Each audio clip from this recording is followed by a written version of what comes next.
Everybody knows what Netflix is, but now you guys are delivering a more personal experience through Netflix. How are you guys taking what each individual family member wants to watch and bringing that into Netflix?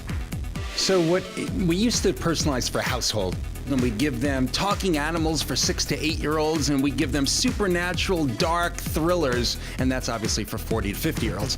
But now we're not personalizing for the household. We can do it for each individual in the household because now we have profiles. So little Billy, who's 8 years old, will get his talking animals, and Dad, who's a little darker and he's watching at midnight, he'll get his stuff. So we're watching what they play and what they rate and what genres and categories they like. And now all the rows and the titles you see in front of Netflix won't be just for the household, they'll be for you. And there's a really easy way to switch from profile to profile. How are you guys going to figure out which are the best shows for me?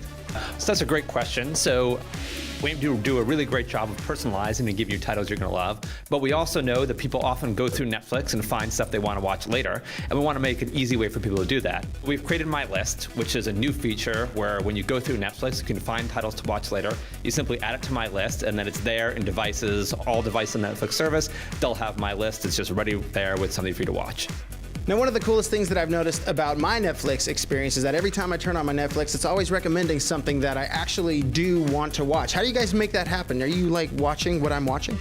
We're doing all the work behind the scenes with complicated mathematics and algorithms. But really what it is at Netflix, we have a relationship with our viewers that the TV industry has never had before. Because since we do it online, we know what time of day someone's watching. We know if they watched 3 minutes of something and turned it off, if they watched the whole TV series in one night and, marathon through the whole thing.